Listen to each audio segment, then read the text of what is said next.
Shovel Knight is one of those games where almost everyone fell in love with it, and there's a lot of reasons as to why. However, there's also a lot of questions as to what's going to happen with the sequel, if we ever get one. Earlier today I spent a few minutes playing, and then I decided, I really want to see these things happen in the sequel to probably one of the best games to have come out in the last few years.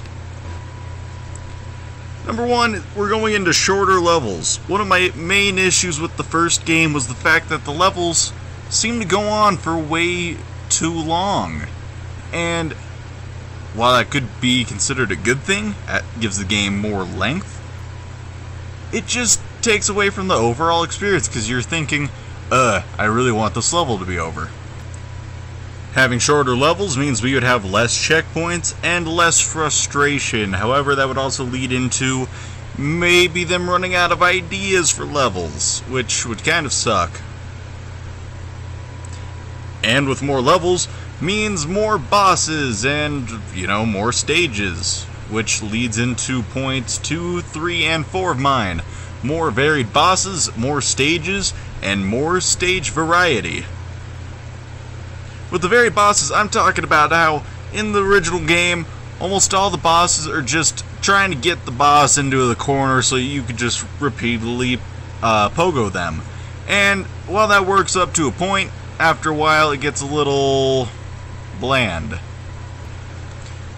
With more stages, that makes it to where the game, instead of being 8 levels for the Order of No Quarter, plus the little bonus levels, and the bosses, and the Tower of Fate, we would get way more than that. We could double it. We could even triple it. And I would enjoy it, and I'm pretty sure a lot of other people would enjoy it. Unless you didn't enjoy the game. In that case, you're the reason I hate you. Now, more stage variety. With more stage variety, we can get out of the whole castle theme, the whole steampunk vibe that the entire game had, which, I'm not gonna lie, I really enjoyed that aesthetic. But it just kind of gets old after a while. I really want to see something more futuristic. I want to see maybe not a castle, but maybe like the wild plains, which you kind of got in Polar Night Stage, but in a less like jungle-y forest type deal. And with that, we could also get new gimmicks too. Every stage in Shovel Knight had some gimmick behind it. With the Plains of Passage, that was your tutorial level, which really worked. It was an awesome tutorial level. It taught you every mechanic that the game had to offer in a very controlled environment, and you can't really go wrong with that. It leads to an unfair advantage on the game's part.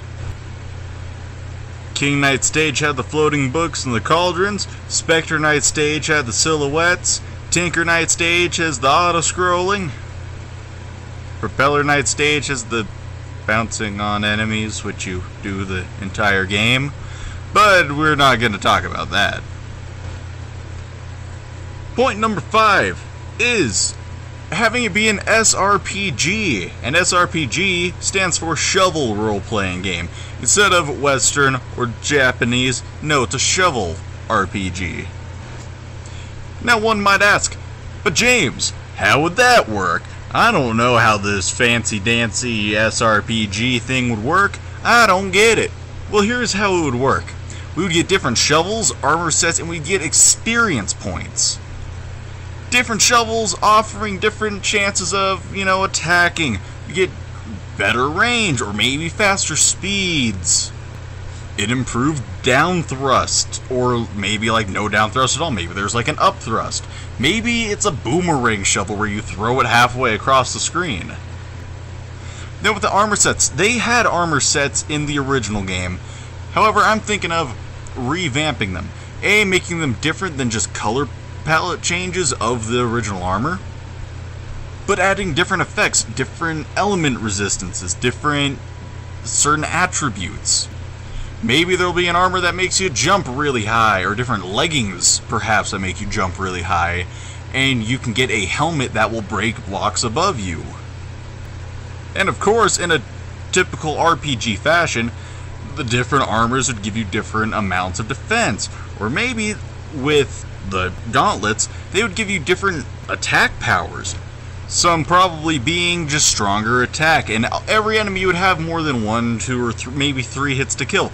They would all have their own standard health bar, which probably we wouldn't see, just to add to more of the mystery effect. Possibly these armors would add fire damage, which adds a lasting effect. Maybe it would be frost damage, which makes them slow down. Maybe better knockback. Maybe it's just like, okay, I'm not going to use the shovel anymore, I'm just going to use my fists. And then with experience points, instead of having the meal tickets and the XP, not the XP, the magic, just fight. Just fight enemies, and you get more experience. And then there are meal tickets and magic potion things, just A, to where you can find them, and B, to where you can pay for them. So you can just A, use your money instead of just spending it on armor and shovels, and just you be like, alright, here, I need some health really quick, whatever, just give it to me. Kind of like if Zelda had the option of just purchasing health, purchasing heart containers. Like, hey, you know, I kind of need a heart container, don't feel like doing a mini game, I'm just going to give you some money for it. With this game, though, it would have to be in a different kind of land. I feel like the land that Shovel Knight's already placed in, it's kind of been done. Its story has been told, you got the Tower of Fate, you got all the townspeople, that's kind of done. And it would make more sense of having it be the same Shovel Knight and Shield Knight instead of having it be, I don't know, like a different alteration of them like it is in the Zelda games. Make it a land where shovels are widely used, where it could add some backstory to Shovel Knight, where he trained in this land, and that's maybe where he found Shield Knight. Could be, since maybe shovels are more commonly used as weapons there, that would explain why there's different types of shovels that have different attacks. It also gives the entire Shovel Knight universe its own kind of atmosphere. Instead of it just being this land, this unnamed land, it's an entire world. An entire world at your fingertips, playing as Shovel Knight.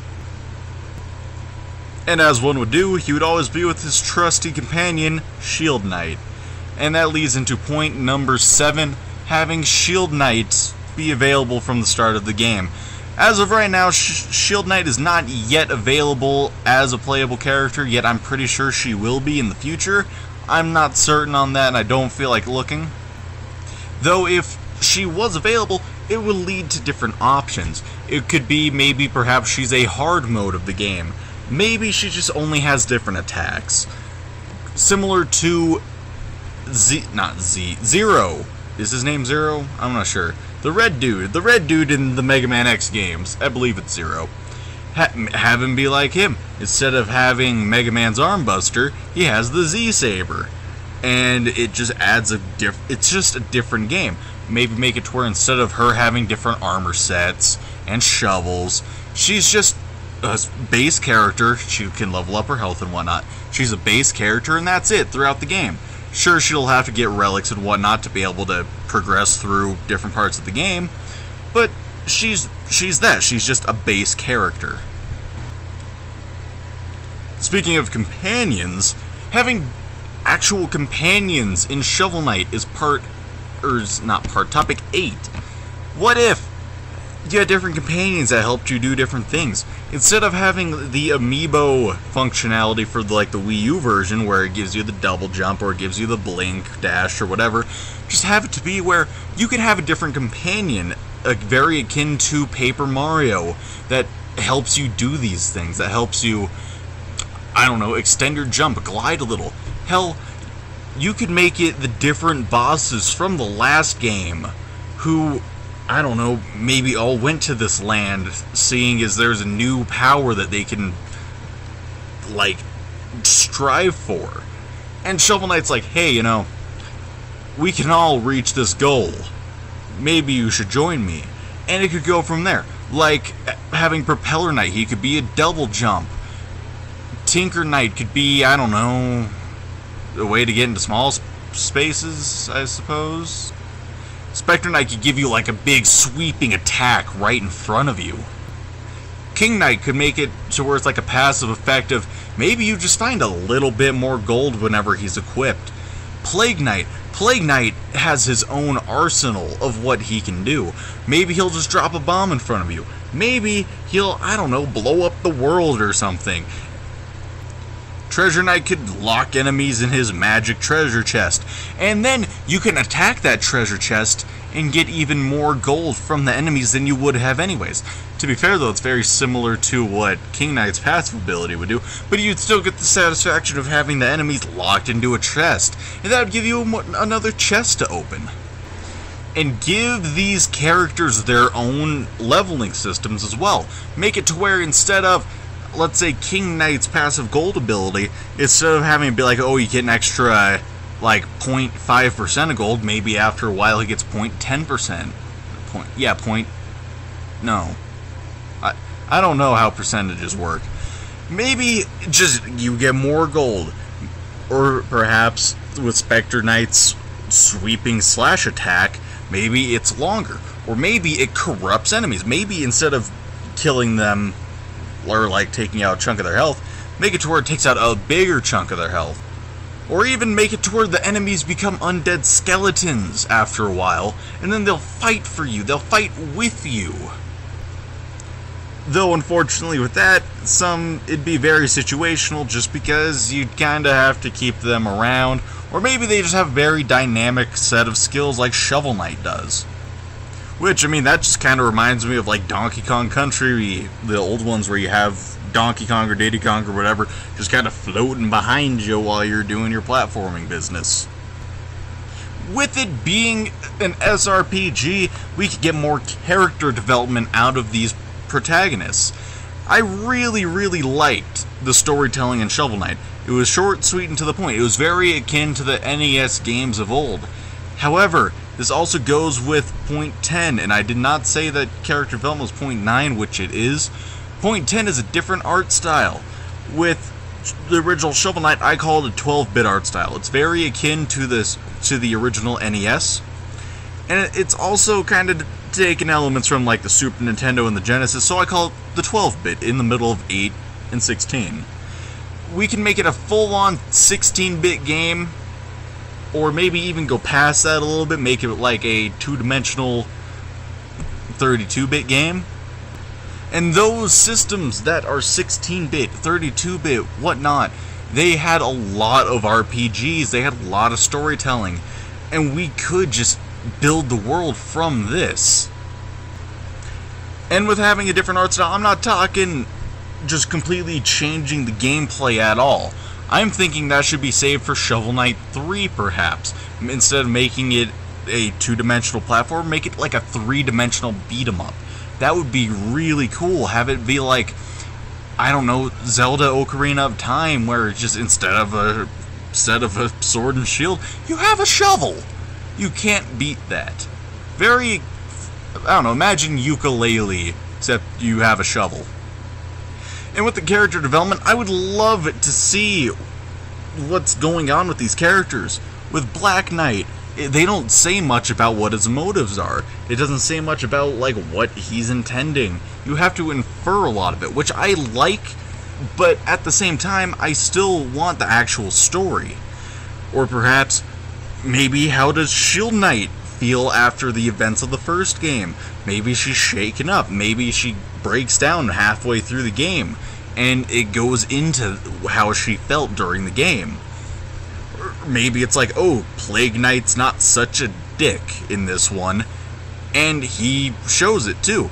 In the Plague of Shadows DLC, you see him kind of go from this kind of nerdy asshole to being like, wait, maybe I am human, or whatever the hell he is. It's like, maybe I am human. Maybe I do have emotion. I'm gonna show it. And don't even get me started about Plague of Shadows. I absolutely loved that DLC. And I kind of wished it was Shovel Knight. Like, not even kidding. Like, I kind of wish they had just made that. And kind of ignored the Shovel Knight part until you made that DLC. But I'm happy with what we have. Anyways, those are my thoughts on what I would like in a Shovel Knight 2. Now, it's probably a long ways off, especially because we still have several bits of DLC to go from the main game that we already have. But, I don't know.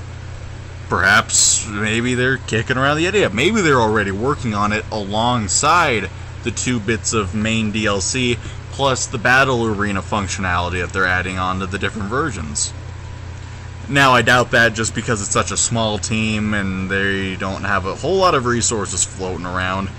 But it'd still be really cool if they did. Anyways, if you enjoyed this video and you'd like to see more, please tell me what you think down below, and maybe I'll make more. This is more of a test to see how people enjoy it. And if you do, I would like to know. And I also would like to know if you enjoy watching me kind of suck at Shovel Knight. I'm not going to say I'm the best player, but I'm certainly not the worst. I've gotten the Platinum. But I was kind of off of my game playing for this video. Anyways, that's it. See you all next time, perhaps, depending on how well this goes over.